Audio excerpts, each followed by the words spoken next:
Hi, I'm Anna, I'm Abby. I'm Philip. and our grand rounds presentation is on alcoholic liver cirrhosis.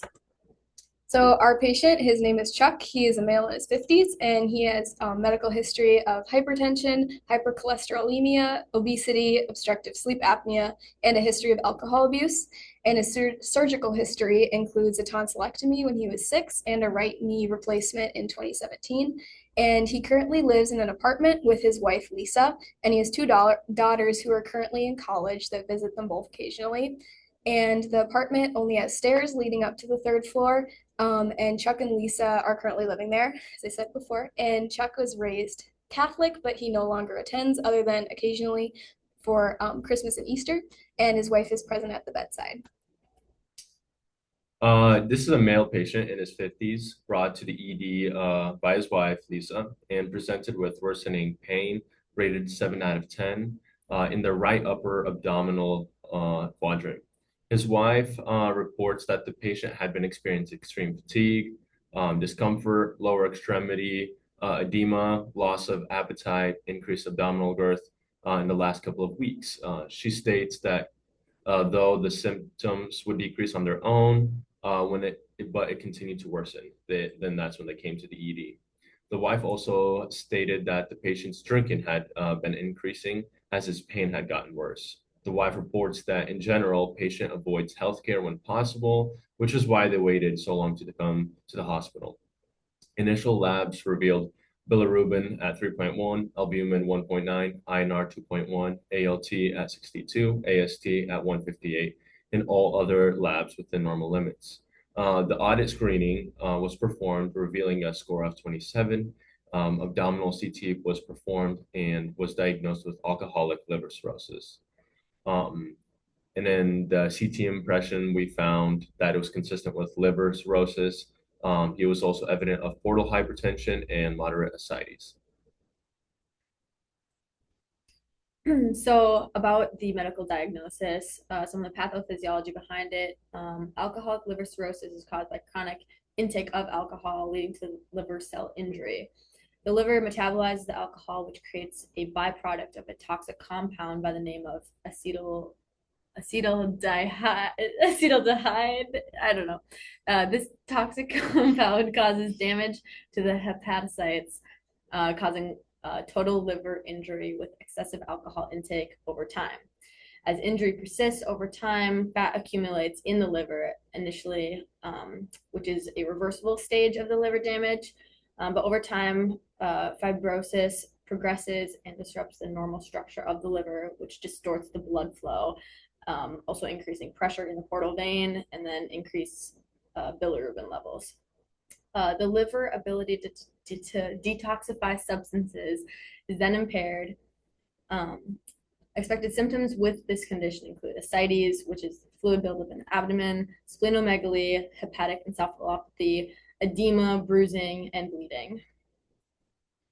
So he did undergo a surgical procedure, and so he had a paracentesis to remove some of the excess fluid in the peritoneal cavity. The abdominal CT revealed that there was fluid, which indicated the need for a bedside paracentesis, and 3 liters of fluid was aspirated, and the patient tolerated the procedure well, and a follow-up paracentesis may be performed. And a paracentesis is considered a temporary medical intervention for ascites secondary to liver dysfunction, and it's done through the removal of fluid from the peritoneal cavity through a small puncture site or surgical incision under sterile procedure. And through analysis of the fluid that's aspirated and the assessment of the patient, the cause of the ascites can be determined. And by identifying and addressing the cause, a long-term solution can be determined, since paracentesis is not a solution, but a short-term resolution of the fluid overload. The secondary diagnosis to alcoholic liver cirrhosis was also portal hypertension. Portal hypertension is the increased pressure throughout the portal venous system that results from the obstruction of blood flow into and throughout the damaged liver. Common consequences associated with portal hypertension are ascites, esophageal varices. Portal hypertension is commonly seen in patients with liver cirrhosis like Chuck. This is due to the increased vascular resistance from the structural changes in the liver.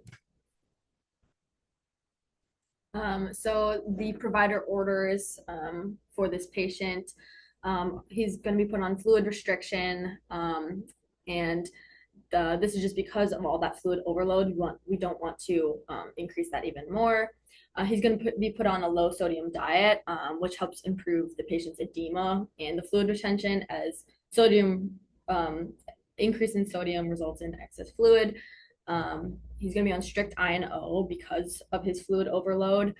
And daily weights go alongside with I&Os, just to see if there's a change in his weight and keep track of his fluid volume. And along with daily weights, abdominal girth will also be measured. And lastly, a CWA AR will be performed, which is a alcohol withdrawal assessment. Right. And then for some of his medications, we're still getting lactulose, which reduces the ammonia absorption by promoting excretion through the stool. And the reason this would be implemented is just because the patient's liver dysfunction could cause an increase in ammonia. So we're trying to prevent any further complications with that. And with this, we would just be monitoring for hypokalemia and dehydration, and just making sure that other laxative are not prescribed, because it could disrupt some of the GI system. And with patient education, we'll be making sure that the patient understands that they're to take it as directed, and encouraging him just to use some other forms of bowel regulation, such as like time toileting or something like that. And just like some other GI considerations that he might have, like discomfort just from the increase in stool. And then another med would be spirolactone, which just helps to reduce some of that fluid retention. And so nursing considerations would be like to monitor I&O along with blood pressures, just to make sure that he doesn't have like too much fluid loss, or that his like hemodynamic stability is affected by this medication. And then to patient education, we'll make sure that he understands to keep taking this medication, and just to avoid foods that have high levels of potassium, just because it's a potassium sparing diuretic. So other medications we're going to give are acetaminophen. We're going to be a little cautious because the patient is already gone through so much liver damage. And this is just to treat his acute pain that's going on in that right upper quadrant, which he's rating at a 7 out of 10. So with this, we're going to just monitor for the early symptoms of like poisoning and other liver damage symptoms. If it's overdose, we're going to prepare to administer like acetylcysteine orally, and then we want to ensure that we educate that the patient doesn't take over 4,000 milligrams or 4 grams a day, and then that being cautious with this drug, especially since it already causes damage on the liver. We're also going to offer furosemide. This is given in combination with aspirin and lactone to enhance the fluid removal. So with this, we're going to look for risks of hypokalemia, dehydration, and electrolyte imbalances. So just monitor their blood pressures.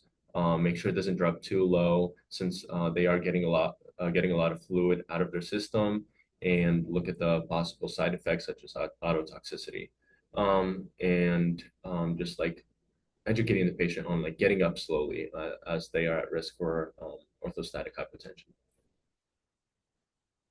All right, and then a couple more meds that Chuck will be prescribed is thiamine, which is a vitamin B1 supplement.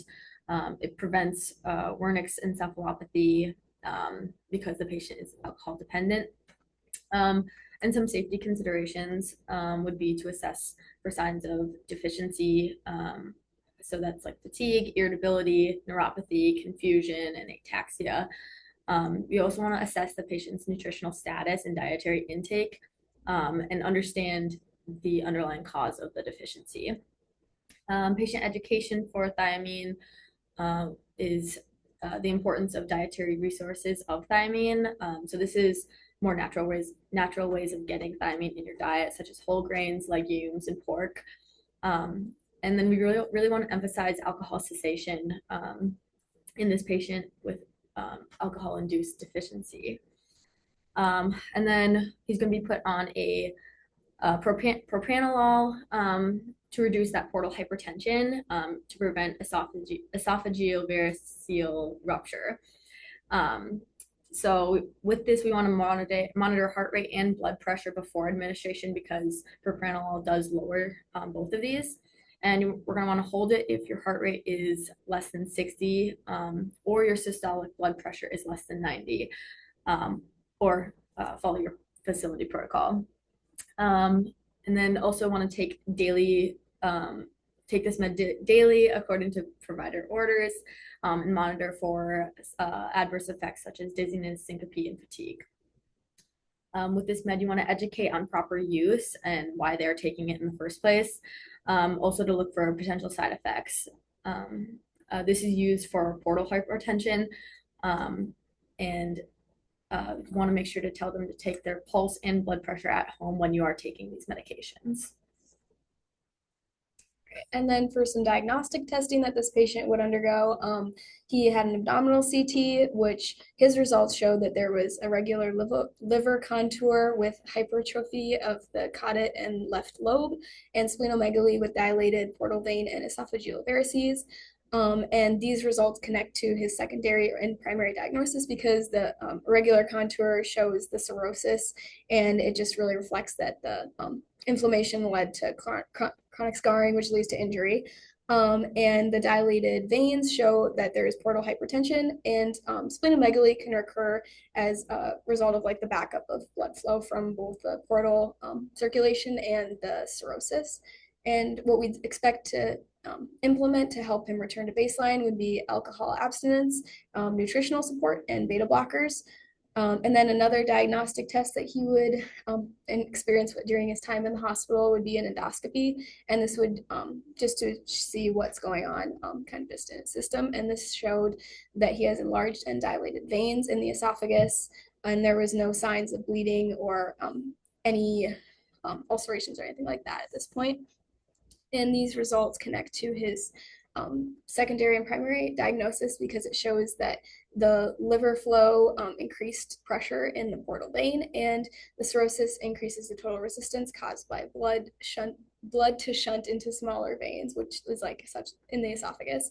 And to expected return to baseline, we'd implement beta blockers, as mentioned before, and potentially endoscopic variceal ligation if needed, and a TIPS procedure. So we're also going to take some liver function tests specifically related to AST and ALT. Their AST level was 250 and their ALT was 125. So AST is usually found in liver cells, and when those cells are damaged by alcohol, it releases AST. ALT usually is elevated to liver cell damage caused by the metabolism of alcohol and the inflammation releasing those ALT enzymes into the bloodstream. So with this, we're gonna try to, stop the ongoing liver damage related to drinking alcohol. Give them a high protein and high calorie diet, vitamin supplementation, thiamine, folic acid, vitamin B6, and liver transplant evaluation. With bilirubin, we saw a level of 2.1. When the liver is impaired related to the alcohol, it causes scarring. As a result, the function of the liver is impaired, and its ability to process and excrete bilirubin is impaired.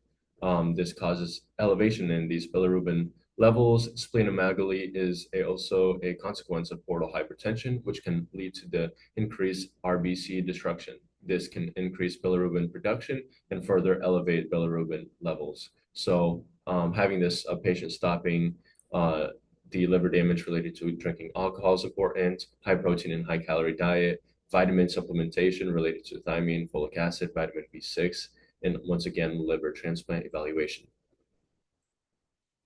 The last diagnostic testing for this patient was his albumin levels. It was rated at 3.0, so it's slightly decreased. With liver cirrhosis, it causes fibrosis and cirrhosis and decline in function. The liver becomes inefficient in producing albumin, which leads to lower levels of albumin in the system. So again, really emphasize on stopping the alcohol intake, which is continuing to damage the liver. And then along with that high protein, high calorie diet, along with the supplements that we stated earlier. Also want to consider diuretics like spironolactone, furosemide. Again, paracentesis is considered with this, along with albumin infusion or evaluation of a liver transplant. So then for his nursing diagnoses related to the like medical surgical part, we said fluid volume excess is the primary one related to reduced liver function and scarring, which is characterized by +2 pitting edema in bilateral lower extremities, increased abdominal girth, and 3 liters of fluid aspirated from the paracentesis. And then the second one would be acute pain related to hepatic congestion and decreased liver function, which is characterized by 7 out of 10 right upper quadrant pain, verbalized discomfort, and a heart rate of 116. So the goal is the patient will achieve baseline fluid volume discharge, and our OCCs include patient will have +1 pitting edema by end of shift, patient will demonstrate abdominal growth return to baseline by discharge, and patient will have baseline fluid in peritoneal base to indicate no need for additional paracentesis by discharge.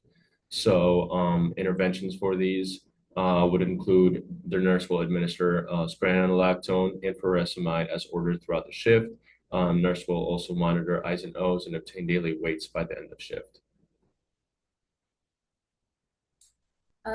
So then some more nursing interventions for this nursing diagnosis would be to monitor respiratory status for signs of fluid overload by the end of shift, by end of the initial assessment.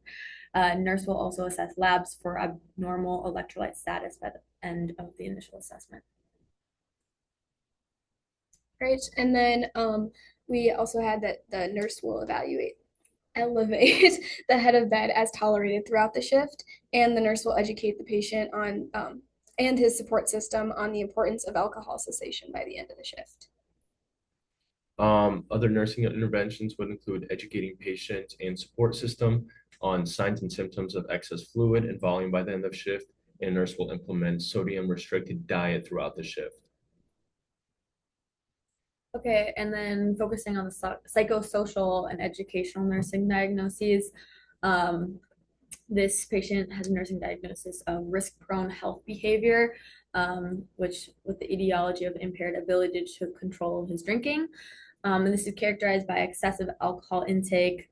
Spouse reported patient had increased drinking in response to the pain. And then another nursing diagnosis for him would be deficient knowledge. Related to inadequate trust in healthcare professionals. As we said earlier, he tries to avoid the hospitals, characterized by avoidance of seeking healthcare, inadequate knowledge about adverse effects of excess alcohol consumption, and health illiteracy. So some potential complications with this patient. A big one would be peritonitis, and this is just really because of that paracentesis, having something introduced into the peritoneal cavity increases the risk for an infection there. And some symptoms of this could be abdominal pain and tenderness, fever, nausea, vomiting, fatigue, confusion, and any other infectious symptoms. And some nursing interventions to try and reduce this risk would be that we'll closely monitor the vital signs for fever, low blood pressure, or high heart rate throughout the shift, monitoring for early signs of peritoneal infection throughout the shift, and assessing for fluid and electrolyte balance throughout the shift. They're also at risk for respiratory distress due to the excess fluid accumulation, which can impact lung expansion and oxygen utilization. So some signs and symptoms include shortness of breath, shallow and irregular breathing, dizziness, lightheadedness, and the use of accessory muscles. So interventions that we will take are raising the head of bed to promote easier breathing. Nurse will monitor respiratory status and O2 sats throughout the shift, and nurse will reduce patient anxiety as needed throughout the shift. They're also at risk for variceal bleeding.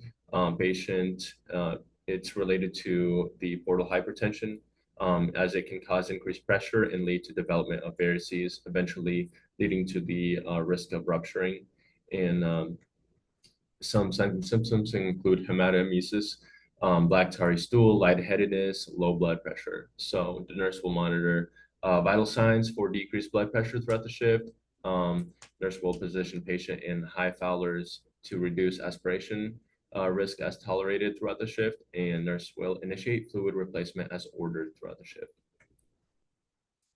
So for Chuck, looking at his discharge needs, so prior to discharge, he will need to have demonstrated a decrease in fluid volume overload by returning to baseline abdominal girth and decreased edema in lower extremities.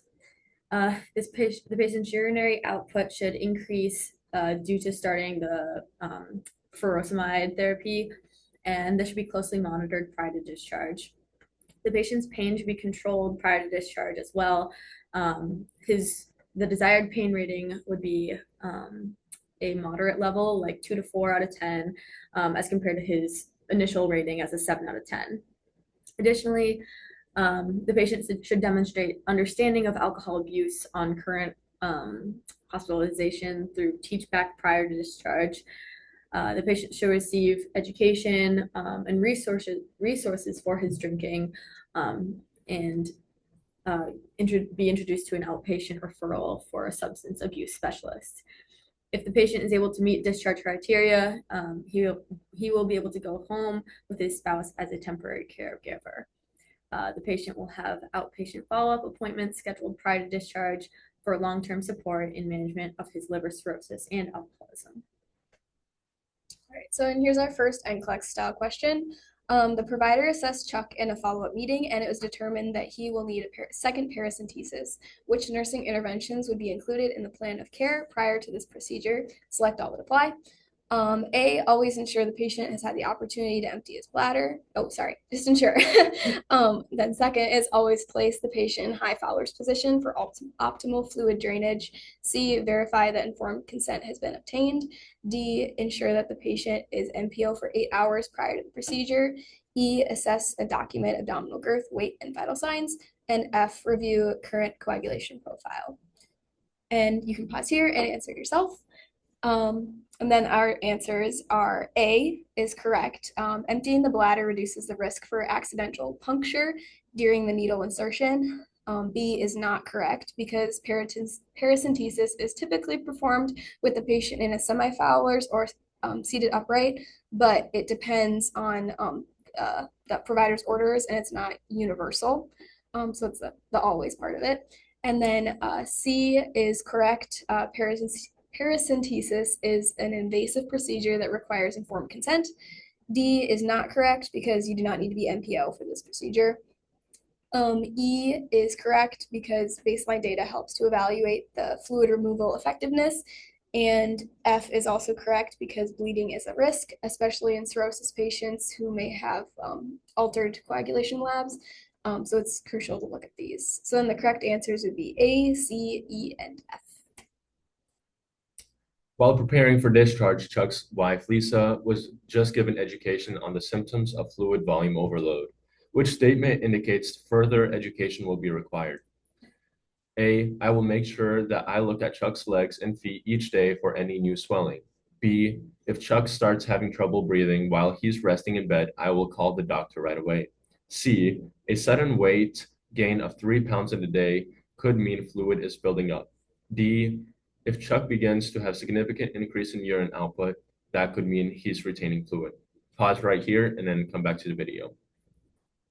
So A, the rationale behind why it's wrong, not the right answer because it's the correct statement. It reflects the understanding of fluid volume overload symptoms. B, it is a correct statement, and it reflects the understanding of fluid volume overload symptoms. Again, and then C, this is a correct statement that reflects understanding of fluid volume overload symptoms. And D, this is the correct answer because increased urine output is typically a sign that fluid is being excreted, not retained. So fluid retention would usually lead to decreased urine output, not an increase. So the correct answer is D. Okay, so our third NCLEX style question. Prior to discharge, Chuck underwent a full clinical assessment to ensure that he is safe to leave the hospital. Select whether each of the following clinical findings indicates improvement or decline in Chuck's condition compared to the initial assessment. So 1, his bilirubin decreased from 3.1 to 1.7.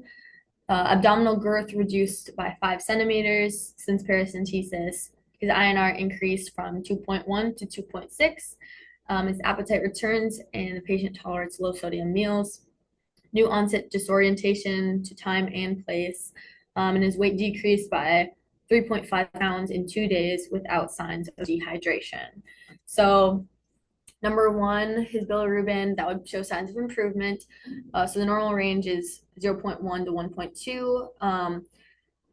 And bilirubin is a byproduct of red blood cell breakdown that is processed by the liver. Elevated levels indicate impaired function. So a decrease to 1.7, while still a little bit elevated and a little bit out of normal range, it shows a trend towards improvement of hepatic function. Number two, abdominal girth reduced. That shows signs of improvement. 5 centimeter reduction of girth after paracentesis reflects effective fluid removal from the peritoneal cavity. His INR increase, that would show a sign of decline. INR reflects the liver's ability to produce clotting factors. So an increase to 2.6 indicates worsening coagulation, which puts Chuck at a higher risk for bleeding. Number 4 would be a sign of improvement. So the rationale behind this is his appetite loss is common. Appetite loss is common in cirrhosis patients and often worsens with complications like ascites. So improved oral intake reflects functional and nutritional improvement. Number 5 would be a sign of decline. New onset disorientation is a sign of hepatic encephalopathy, which is a serious complication of liver dysfunction due to the accumulation of ammonia. This is a neurologic emergency in a patient with cirrhosis and reflects clinical deterioration. Lastly, number 6, that would be a sign of improvement. Weight loss is over a short period indicates fluid mobilization, which if the patient is on diuretics or had a recent paracentesis, or especially if the patient is on a diuretic and had a recent paracentesis. The absence of dehydration signs confirm the weight loss due to controlled fluid removal, not malnutrition or fluid or volume depletion. So number 1, 2, and 4 would be improvement, and 3 and 5 are decline. Great, and that's all we had. So these are our sources. And thank you so much. And if you need to look back at the rationale for the clinical step by step, we didn't read through them, but you can peruse those at your leisure. All right, thank you.